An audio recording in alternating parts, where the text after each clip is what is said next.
Have you ever found yourself fascinated by survival stories? Those that challenge everything we know about the body, nature, and the mind?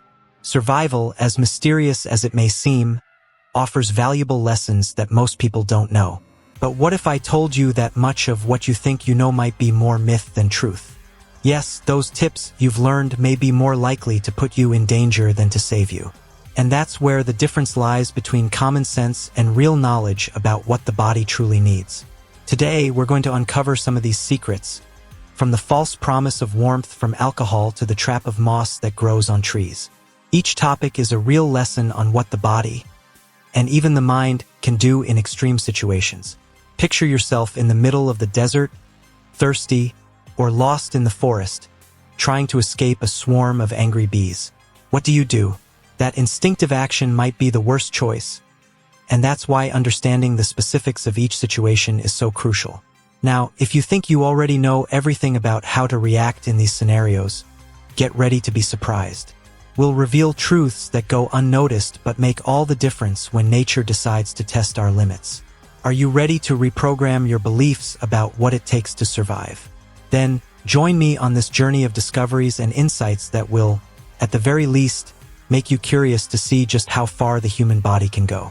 When skin starts to freeze, there's a deceptively mild tingling that quickly turns into numbness. The first reaction might be to rub your hands or face, trying to wake up the skin, but that's exactly the mistake. Rubbing frozen skin only makes things worse. Imagine rubbing something already fragile. It's like sanding down something cracked. The right move is to warm up gradually, in warm water, so circulation can return naturally without causing burns. Have you ever found yourself just wanting to warm your hands, even when they're not frozen? Those moments when the cold feels like it's burning? That's the catch with freezing. It not only draws out heat, but tricks your senses. So, the best defense is layering up, and if you don't have warm water nearby, wrapping your hands in dry cloth and holding them close to your body, like against your chest or under your arms, skin responds quicker to stable warmth. The urge to speed things up with hot water is real but dangerous.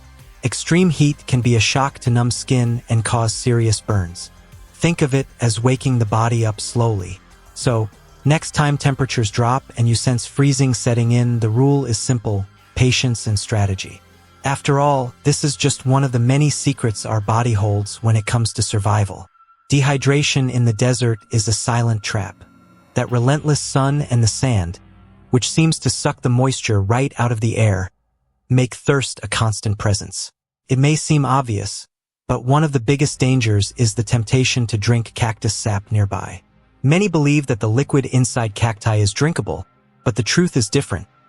Most cactus sap contains substances that the human body simply can't handle, causing nausea and even hallucinations.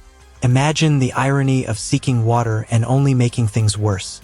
If thirst is pressing, the best bet is to look for the Opsia cactus fruit. It's a safe source of hydration.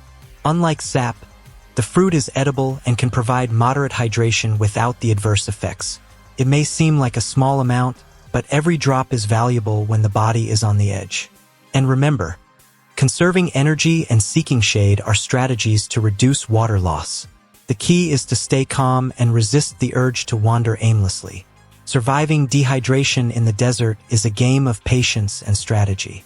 Few people know that a body constantly moving under the sun dehydrates faster than one conserving energy. This is the kind of knowledge that can make all the difference. Staying still, if possible, and seeking hydration wisely is one of the greatest secrets of survival in an environment where even shade seems scarce. When chased by bees or wasps, the first instinct is to run, and if possible, jump into the water, right? But here's what few people know. Bees have surprising patience. They won't just leave. In fact, they'll wait until you resurface. Just imagining that scene is enough to realize water isn't the safe haven it seems. In reality, jumping into a river or pool only puts time against you. The safest tactic? Look for covered shelter, something with limited access for these insects.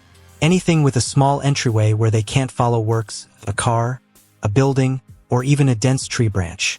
And if you can, move in a straight line and slowly. Sudden movements only make them more aggressive. This way, you conserve energy and lower the risk of multiple stings. Curiosity about bees and wasps reveals how vulnerable the human body is and the need for practical responses in these situations. Next time you hear the buzzing of these tiny creatures, remember, knowing how to react might be your best defense. After all, learning to handle such encounters is just one more lesson nature teaches us about survival. In a hostile environment, with the night's biting cold approaching, the first idea is to light a fire. After all, the warmth of the flames seems to offer the comfort we need, right? But in truth, keeping a fire going demands a massive amount of energy and resources. Imagine spending hours gathering wood in a place where everything is scarce. It's not the most efficient strategy. Building a shelter can be much more advantageous to retain body heat with less effort. Creating a shelter not only conserves warmth but also protects from winds and sudden temperature changes. There are simple techniques anyone can apply, like digging a small depression in the ground or using branches and leaves to make a protected space. This shelter, even improvised, retains body heat, while a fire constantly requires fuel. It's a reminder that, in survival situations, strategic intelligence saves more than brute force. Think of it as a priority balance. Instead of spending energy looking for fuel, you save it for what truly matters. Those who understand this basic logic of resource economy have an advantage. And slowly, the body adapts to the environment, learning to do the most with the least. The secret lies in realizing that sometimes, the simplest is also the most effective. Quicksand is a sneaky trap that challenges instinct. Upon feeling your feet getting sucked in, the first reaction is to try to get out quickly. But that's precisely the mistake. The secret to escaping lies in slow, controlled movements, allowing the body to gradually find support. It's almost like slow-motion dancing. Each move needs to be calculated. The more you struggle, the faster the sand grips. Patience is the key. In situations like this, the idea of moving calmly may seem counterintuitive, but imagine yourself making smooth, extended movements as if trying to float. If possible, lie down slightly to distribute your weight, then slowly move your legs. This logic is about reducing pressure so the body naturally begins to release. Knowing these tactics can turn panic into a survival strategy, the kind of knowledge that saves lives. Dealing with quicksand is like learning a lesson in self-control and strategy, something the body and mind learn together. Next time you think about survival, remember that even the ground itself, when most treacherous, demands that the body act opposite to what's expected. When dealing with a snake bite, the first thought is often the desperation to extract the venom, but don't be mistaken. Sucking out the venom can be a dangerous error. This practice, besides being ineffective, exposes the person to infection and contamination. What really needs to be done is to stay calm and limit movement. At this moment, the body needs stability so that the venom doesn't spread quickly through the bloodstream. It's almost like a race against time, but won by caution, not speed. Another important step is to keep the bite area below the heart, slowing the venom's flow. Even if the pain is intense, the focus should be on getting medical help as quickly as possible. During this time, avoid any sudden movement. The body must work in favor, conserving energy and limiting blood flow. Even something as simple as controlled breathing can make a difference. This kind of knowledge separates panic from control. Survival in a snake bite situation teaches the importance of acting rationally, even when instinct says otherwise. Knowing that the body needs stability and that haste only complicates things is a lesson that applies not only here but to many other situations. In a snow-covered environment, it might seem obvious that snow is a water source, but consuming snow directly is more dangerous than it appears. Snow is extremely cold, and when ingested, the body spends even more energy to warm it, which can lead to a drop in body temperature, even hypothermia. The logic is clear. Even if thirst is pressing, the body needs a bit more patience. Melting the snow before drinking is the best way to make this natural resource a safe source of hydration. Melting snow might seem like extra work, but it's a crucial step in a survival situation. Using body heat, keeping snow in a container close to the chest, for instance, is a practical alternative if you're without fire. And, of course, if you have a canteen, place it next to your body to speed up the process. Simple tricks like these help to get water without risking body heat, which is essential in cold climates. It's fascinating how the human body needs to balance the desire to quench thirst with the need to stay warm. And this lesson goes beyond snow. It shows how survival depends on understanding the environment and making decisions that seem simple but make all the difference.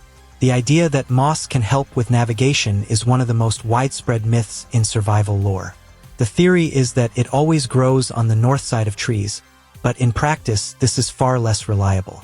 Moss grows wherever there's moisture, which can be on any side, depending on environmental conditions. So, anyone relying solely on moss to navigate may end up lost. Nature, after all, likes to play tricks, and the body needs to be ready to handle them. Instead of trusting moss, it's best to look for more accurate methods, like observing the sun's position during the day or the stars at night. Basic knowledge of astronomy can make a big difference in a survival situation. Those who've learned to identify the North Star, for example, know it's a reliable reference in the Northern Hemisphere. This kind of basic knowledge can work as a real compass for both body and mind. Dealing with myths like the moss compass teaches us the importance of having a varied repertoire of solutions. Survival isn't about following a single rule, but adapting to each situation, using what's at hand. And, of course, it's a reminder that not everything we hear about nature is as straightforward as it seems. Coming face to face with a bear is undoubtedly one of the scariest experiences anyone could have. The most common reaction would be to run or try to defend oneself, but the right response depends on the type of bear. With grizzlies, for example, playing dead can be effective, as they tend to lose interest in prey that appears harmless.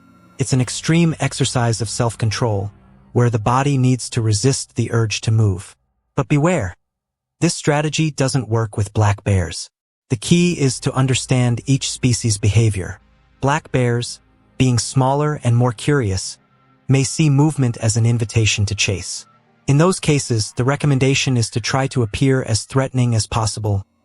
Raise your arms, yell, and make noise. This unusual behavior for the body, though it may feel strange, can really make a difference and scare off the bear. Knowing these nuances transforms fear into strategy. Nature challenges the human body to adapt in unexpected ways, and knowledge becomes the best weapon. Knowing how to act around a bear is information that, even far from everyday life, can be vital in an emergency. And, like every survival situation, it reminds us that the next encounter in nature may have its own secrets and valuable lessons. Drinking a bit of alcohol in the cold may seem like a good idea, but it's a dangerous myth. Alcohol causes a temporary feeling of warmth by dilating blood vessels, bringing blood from the body's core to the skin's surface. This creates a false sense of warmth that actually causes the body to lose heat faster. So, instead of helping, alcohol makes the body even more vulnerable to the cold, increasing the risk of hypothermia in extreme temperatures. Instead of turning to alcohol, the body benefits much more from wearing layered clothing, which retains heat and forms a barrier against the cold. Each clothing layer acts as insulation, conserving warmth and preventing it from escaping. A warm, non-alcoholic drink, like tea or coffee, is a better option for maintaining temperature without the risks. The logic is simple but powerful. The body needs real warmth, not a temporary illusion. Understanding how alcohol affects the circulatory system in low temperatures is one of those lessons that may seem counterintuitive but makes all the difference. So, after all this, do you feel ready to face the unexpected? Knowing how to handle the cold, avoid dangers, and use what nature offers, and what it doesn't are lessons that few truly master. And now, with this knowledge in hand, you have the chance to become someone who knows what to do when everything around seems to say otherwise. But here's the golden question. Would you really apply all this?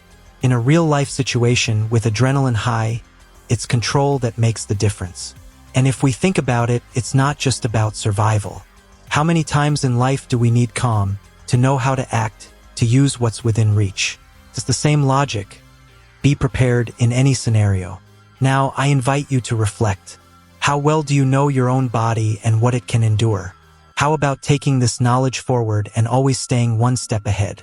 If you want to keep learning and discovering more about these skills that can be decisive, subscribe to the channel and activate notifications. This way, you stay updated and take these lessons even further. After all, who said learning has to stop here?